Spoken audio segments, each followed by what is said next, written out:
Lewis at the 40. Look at that move. Look at Chase go. Oh, my goodness. What a gear. He comes down to this in his car end zone. Intercepted. McPherson. And Cincinnati is heading to the Super Bowl. Toss here. Nixon's going to throw. Open man. Caught. Higgins. Touchdown. Touchdown. Joe Burrow has his first rushing touchdown of the season.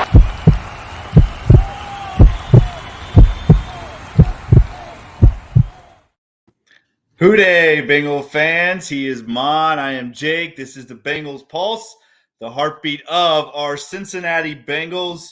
Maan, episode 35 is here.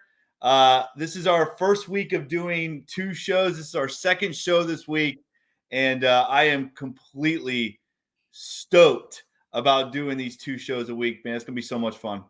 It sure is. Yeah, a lot of good feedback on social media. People seem to be excited about it. I know we are. And I like this format. You know, we get to spend a little bit more time getting ready for the upcoming game. And guess what? We both get to be there, too. So I'm excited about that.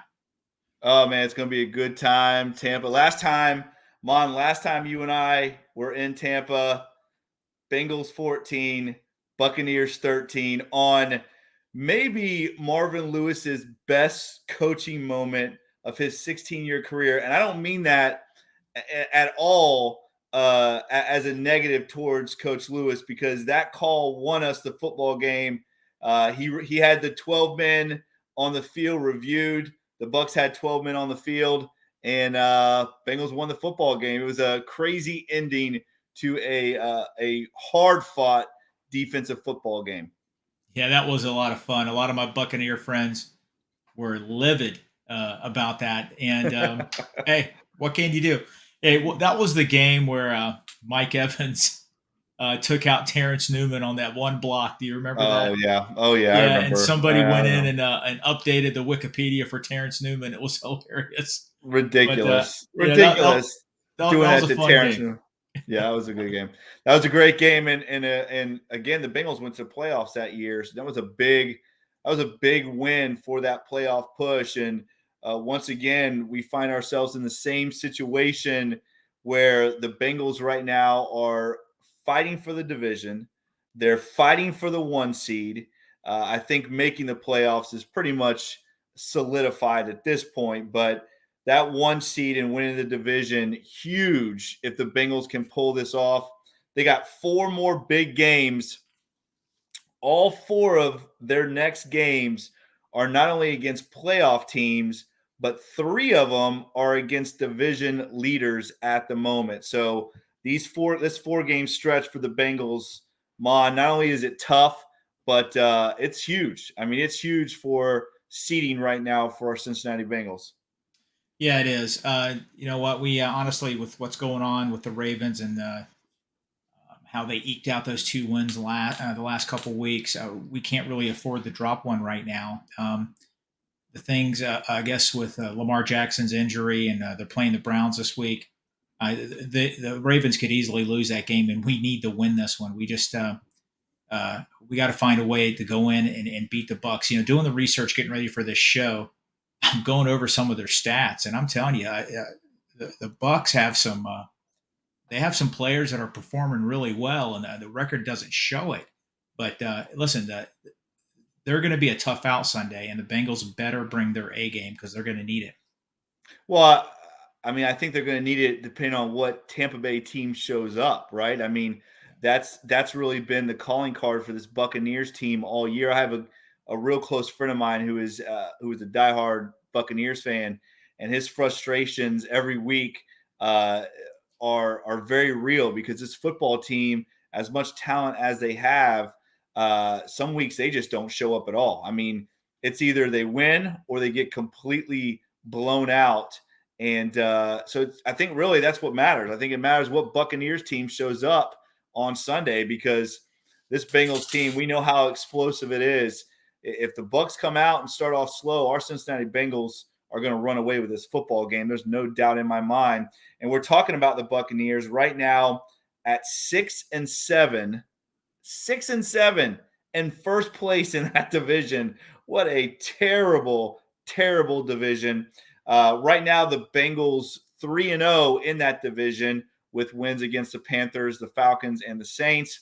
Let's make it 4-0, right? Let's make it 4-0 and sweep the NFC South, which has really become the worst division in football right now. Yeah, I'm all for it. I hope it happens, and I think the Bengals are going to pull it out. It's going to be one of the tougher ones in that division. But you're right, 6-7, first place. They got a lot to play for, and if you look at the coverage map, about 97% of the country is getting this game. It's basically a primetime game. So playing on the road, and the Bucs know that everybody in America is watching. They're going to be at their best. And but you know what? I believe in Joe. I believe in Zach Taylor and that coaching staff. I think they'll eventually get the job done. It's going to be a grind, but I think they'll win. Well, and I think you talk about why it's such a big game. I think more so. I mean, the Bengals are the better football team, and the Bengals should win this football game. But I think more so, who doesn't want to see Burrow versus Brady, right? I mean, this has been something that has been talked about since the schedule has come out, and really, I feel like it's going to be the passing of the torch game, where the old goat passes the torch to the new goat, and Joe Burrow runs away with it. I just love Joe Burrow so much. I don't know if you saw him on this week, but they asked him about, hey, because after the Bucs game last week against the 49ers, that the 49ers won handily, you had all these 49er players running up to Tom Brady, asking for autographs, asking for pictures. What was his name? Kinlaw or Greenlaw? Greenlaw, the linebacker for the 49ers. I saw that. He picked Brady off and then asked him to sign the football, which I think Brady graciously did. But they asked Joe Burrow this week, hey, man, you going to ask Brady for an autograph or switch jerseys? And Joe just looked at him and said, are you kidding me? That's not me. I'm not doing that nonsense. I'm Joe Burrow. Like Tom Brady should be asking me for an autograph at this point. And that's our guy. That's Joe Burrow in a nutshell. The best quarterback right now. I didn't interpret it that way. Well, I did, and I think most of the country did. We'll just go with that. Okay. Let's go over the injury report real quick for the Tampa Bay Buccaneers. Some big names on this injury report right now. Jamel Dean, who is probably their best cover corner. Julio Jones, we all know who that is. Carl Nassib and Vita Vea all did not practice again today. That's 2 days in a row. So it looks like for sure Vita Vea is not going to be able to go again this week. A couple other big names on their injury report. Tristan Wirfs, who is PFF's top offensive lineman, graded out. He is or offensive tackle graded out. He's been moved up to limited, and Antoine Winfield Jr. also moved up to limited. So again, some big names on their injury report, and but some real big names on ours, right? This is probably the most names that we've seen on a Bengals injury report, maybe in the last 2 years. I don't remember there being an injury report like this last year, and definitely not one like this so far this year. But right now, guys that did not practice today, Jalen Davis with the thumb, Trey Hendrickson with the wrist, Mike Hilton with the knee, and Hayden Hurst with the calf. It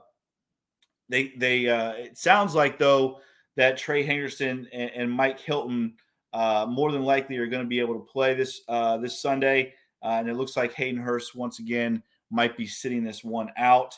Guys that are now limited, Tyler Boyd, T. Higgins, and Trent Taylor, all three receivers, Trent Taylor and T. Higgins with that hamstring, and then Tyler Boyd with the finger. But good news on the Tyler Boyd front. I think right away they said this guy's going to be out 2 or 3 weeks, and he practiced today just as a limited role. So looking good, maybe that Bengals will be back at full strength at receiver for Sunday. Joe Burrow popped up on the injury report this week with a right elbow, but he did practice full today. and then Collins, Osai, which is a good sign. We were a little worried about the Osai thing. We heard that after the game with his shoulder, but he did practice full today, along with Collins and Reeder, who usually get that Wednesday off for rest.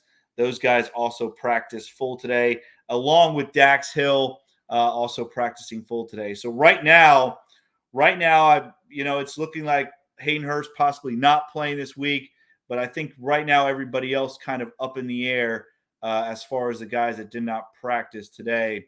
Any names jump out on that list, Mon? Yeah, I'm really worried about our DBs. I'm worried about Hilton in the slot. I guess Dax Hill will fill in there.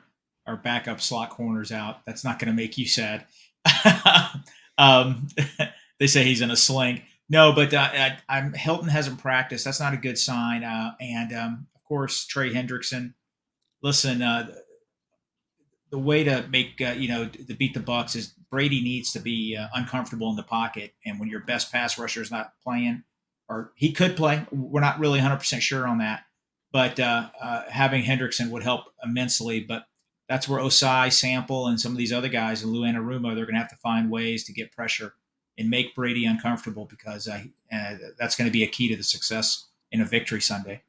Well, I think you could see a guy like Trey Henderson maybe just playing on third downs, passing downs, that type of thing. We've seen that from Trey before when he was banged up earlier with the back and stuff. You saw him not playing every down, just coming in on those passing downs, maybe second and long, third and 5, 3rd and 10, something like that. So I think that maybe that's what we'll see Trey Henderson's role this week, hopefully. And Mon, I'm not happy about anybody not playing at this point in the season. You need all hands on deck, and especially if Mike Hilton's not playing, Jalen Davis got to step up and make plays. I mean, that's just the way this league is. And so far, I'll tell you, kudos to our coaching staff, because they have stuck with their guys, and guys have stepped up and made plays. So it looks like with this injury report, even if we get back the majority of the guys, still a little banged up. But everybody is this time of year. It's that time of year, and there's gonna be a bunch of guys on a bunch of injury reports this week, I'm sure. I fully expect Alan George to get called up for this game. Davis isn't going to play. He's in that sling. If Dax Hill goes in and plays the slot, they're going to need another corner. I fully expect him to be in his to be active and play in this game against the Buccaneers. Now that would make me very happy, because Alan George is our guy on this show, and I absolutely love the guy. I want to see the guy get a shot here. I mean, he needs a shot. He deserves a shot, and I feel very comfortable that Alan, if called upon, will come in and do his thing out there and make plays. We saw it in the preseason, and I don't know about you, but I feel very good if that's the case. If they call up Alan George, I could definitely see him coming in and making an impact. Right. I hear you. You know what? He was on the show. The guy, what a story. I mean, undrafted free agent. Let's face it. Nobody thought he was going to make it out of camp. The guy made the initial roster. Then they did some little roster gymnastics. The guy has a bright future. The Bengals believe in him, and I hope he gets that shot. I'm looking forward to seeing him play.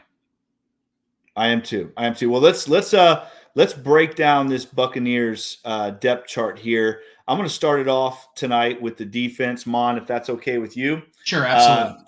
So up front, this Tampa Bay Buccaneers team's got some big names, some guys in the front seven that we all know.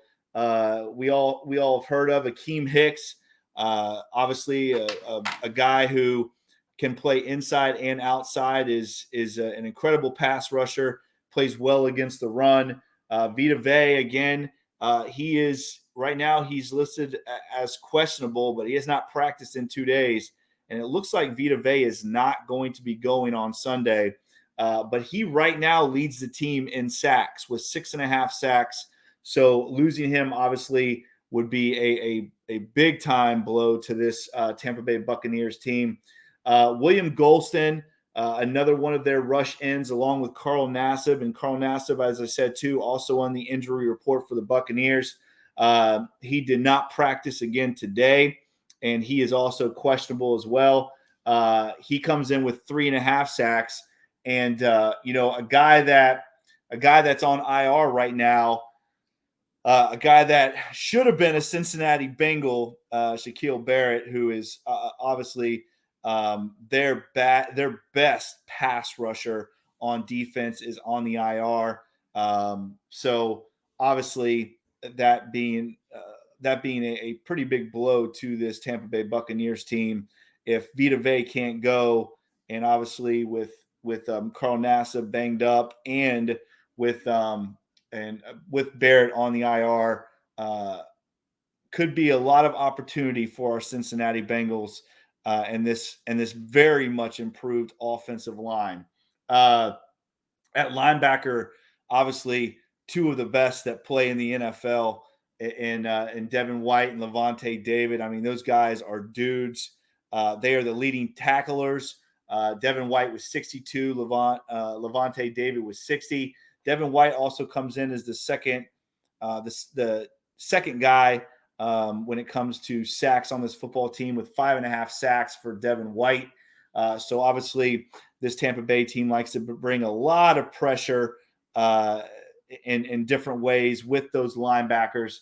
And then you have Anthony Nelson at the other linebacker spot. Jamel Dean, who is tied for the team lead with 2 interceptions. He, again, did not practice today, so he is also questionable right now if he will play.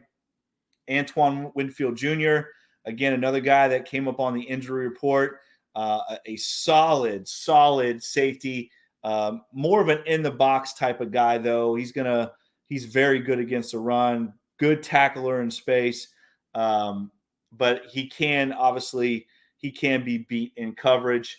Mike Edwards, who is tied for the team lead in interceptions with Jamel Dean. Mike Edwards has 2 interceptions. He's also on the injury report, but did practice full today. And Carlton Davis, the third, who is actually their third leading tackler and plays the boundary corner. So that is not a good sign when you look at defensive statistics and their third leading tackler is a corner. So obviously there's a lot of room there for this high-powered Bengals offense to take advantage of this banged up Tampa Bay defense. Tampa Bay has 7 interceptions on the season. So again, they struggle to make plays on the back end. They do have 38 sacks on the season. Again, with that front 7, and those linebackers who get quite a few of their sacks as well. They have given up over 2,500 yards passing, but really the big thing is, Maan, this Tampa Bay Bucs defense has given up almost 1,700 yards rushing, which is just insane. This Bengals offense with Joe Mixon and Samaje Perine, this 2-headed beast of thunder and lightning. The new thunder and lightning reminds me of the old James Brooks, Ickey Woods days. This Bengals rush offense needs to take advantage of this, again, banged up and very poor right now front 7 of the Tampa Bay Buccaneers, Mom.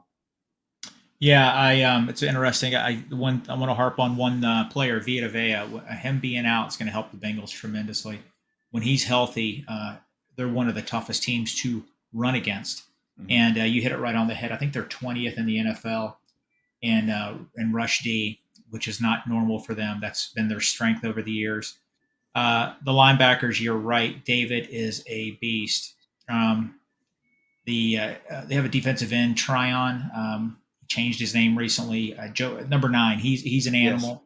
Yes. Yeah. And listen, the key to the Bengals, they're going to have to exploit the fact that Vita Vea is out. You hit it right on the head a few minutes ago. Absolutely. Our guys need to. We need to run the ball. We need to run the ball well. But it's going to be interesting to see. You're right that the defense and their struggles and their injuries. That's part of the reason their record is what it is. Absolutely. And as good as that 49ers defense is, that 49ers offense with really the third string quarterback in Brock Purdy, because obviously their first two guys have been injured. Brock Purdy, he carved them up as well. This Tampa Bay defense right now is just, they are banged up, and there's some good football players on this defensive side of the ball, but I don't think they've seen any type of offense like they're going to see on Sunday with our Cincinnati Bengals. But I do feel like our Bengals need to come in and establish the run right away and pound the football. And again, they get up big. Tom Brady's numbers, I think, are a little inflated at the 3,500 or whatever. I know you're going to talk about the offense in a minute, but a little inflated because this team has been blown out quite a few times this year. And I think a lot of that is garbage time yards. But I'll let you, why don't you hit up and tell us about the offense, Maan? Yeah, absolutely. When you think about the Tampa Bay Bucs, you got to talk Tom Brady first. Let's face it, first ballot Hall of Famer, arguably the best quarterback ever to play. He has some decent stats. He's arguably, Maan, I don't mean to interrupt, but arguably the best player to ever play. Yeah, that's right? fair. That's fair. Right. 3,600 yards this year passing, 17 TDs, completion percentage of almost 66%. Only 5 interceptions. What does that tell you about him? He gets the ball out of his hand quickly. He's only been sacked 18 times this year. It's hard to sack Tom Brady. Listen, sacking him, if we get one sack, that might be a good thing Sunday. But I want us to get at least 10 pressures. What Absolutely. Did we talk about last week? The Bengals had 61 quarterback pressures. I think they said Adam Archuleta said number 2 in the league. We need to continue that trend against Tom Brady. Listen, Tom Brady is, you know him, and his favorite throws like slants and throws to his running backs. We're going to talk about that. The rushing offense for the Bucs, they've struggled. They're 32 in the NFL, 32nd in the NFL in rush offense. Leonard Fournette has 524 yards rushing. Rashad White has 370. Fournette's averaging 3.5 yards per carry. Rashad White's averaging 3.9. So they're really struggling running the ball. Receiving wise, listen, they got some dudes over there. Mike Evans has about 805 yards receiving. He's been targeted 98 times and has 59 receptions. He's still very capable. This is the guy that scares me on Sunday. Chris Godwin, 108 targets, 73 receptions for 700 yards. He plays in the slot. Very, very, they play him all over, but they've been playing him in the slot a lot. And you know what? With Mike Hilton out, that they could expose that. But he's very capable. Now, we talked about Leonard Fournette a few minutes ago. He struggled running the ball. Rashad White struggled, but this is where they excelled. Fournette has 55 receptions for 380 yards. Rashad White has, let's see here, he has 40 receptions. So Tom Brady loves to throw to his running backs out of the backfield. It's like an extension of the run game. And guess what? That's where Pratt, that's where Wilson, that's where Gaither is going to have to come in and tackle those guys. We don't want any broken tackles, long runs. They need to address that. But the Buccaneers have a lot of players out there that are capable of catching the ball. They have the little wide receiver Scotty Miller that's very effective. Julio Jones isn't going to play. They have a tight end, Kate Otten, that they like throwing to. One of the other ones was Cameron Brate's been hurt. They've had quite a bit of injuries at the wide receiver spot, but Kate Otten right now is their main tight end, and Julio Jones, like I just mentioned earlier, is injured. But Evans and Godwin are the big ones right there. In the red zone, let's see, the Buccaneers have 37 possessions inside the red zone.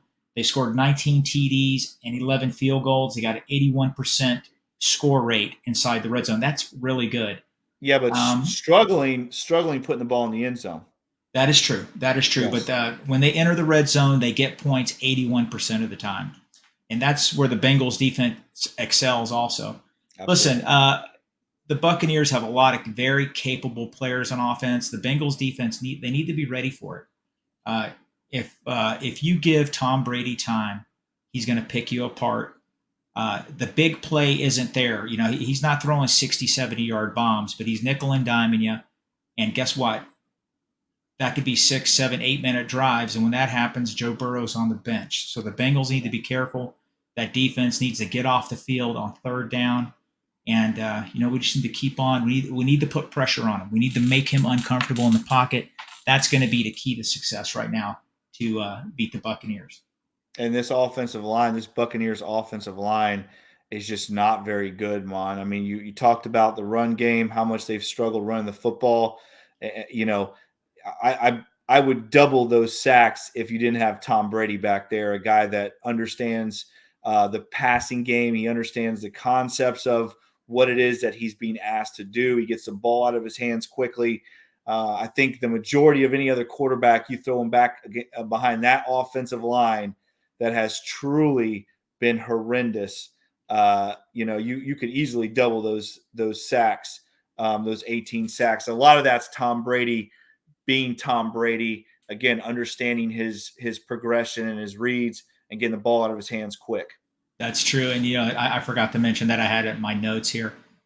Their two guards from last year are not on the team. One retired. Cap was playing for the Bengals, obviously.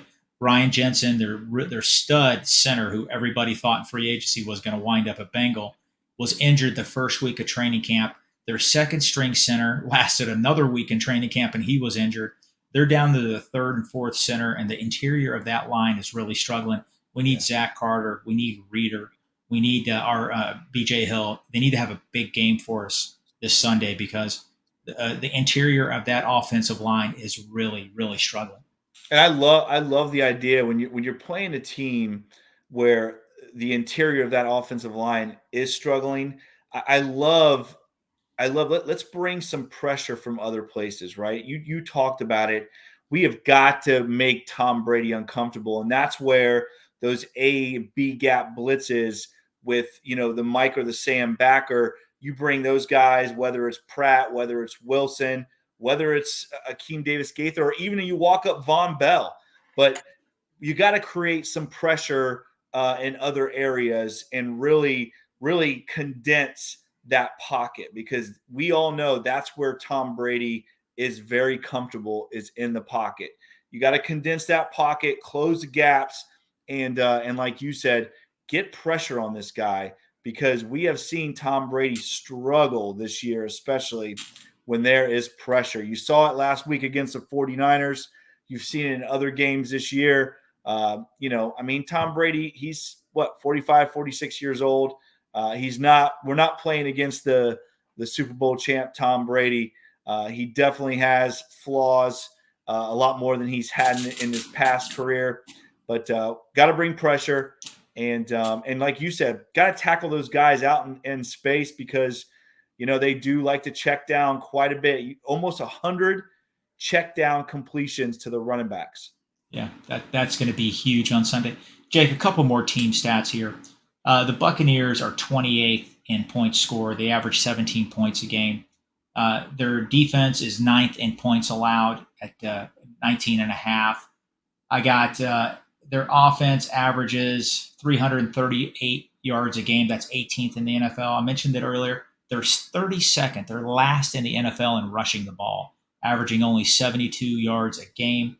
And really, that's the Bengals' strength, right, Maan? Stopping the run. It is. So you know what? Maybe we can do that with 4 linemen. We can drop back and help protect our injured cornerbacks a little bit.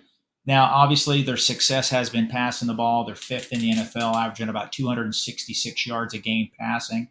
On defense, the Buccaneers, they're 10th in total defense in the NFL. They're only giving up about 320 yards a game. They're 20th against the rush and 6th against the pass. So what we need to do is, we mentioned it a few minutes ago, Mixon and Pirine, they need to go out. They need to play a really, really big role. And let's face it, Jake, our 5-game winning streak has been the running game has been the catalyst to that 5-game streak. Absolutely. It really has. Absolutely. And Joe Burrow's been elite, but that rush game that Zach Taylor's put together with Frank Pollock has played a big role in that 5-game win streak. Absolutely. And I think too, Mon, I think real quick to those Tom Brady numbers, and even those numbers of Tampa Bay stopping the pass, if you're running the ball for 200 yards a game against this Tampa Bay defense, you're not having to throw the football. So, I look at numbers, and numbers don't lie. and the numbers tell me that this defense has struggled against the run, and teams just don't really have to throw the football against them because you look at this pass defense and it's really not that good. So I really think the Bengals are going to have an opportunity to take advantage of this banged up and really average defense from the Buccaneers. Again, their strengths being those two linebackers. Let's real quick before we get out of here. We got Baltimore at Cleveland, Mon, on Saturday. That's right, some Saturday football and some big games that impact our Cincinnati Bengals on Saturday.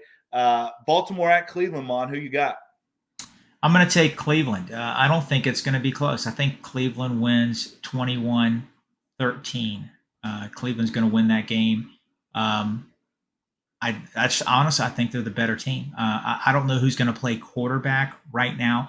They're the better team because of the injuries with the Ravens at quarterback. Lamar Jackson has been ruled out. Their backup quarterback, I don't know if he's been cleared concussion protocol. I think he's been practicing on a limited basis.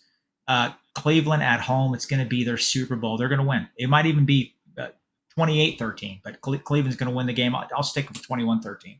I'm going to go with 24-7. I think Cleveland, I agree with you. I think Cleveland wins this football game 24-7. Again, you know how I feel. This Ravens team is not good.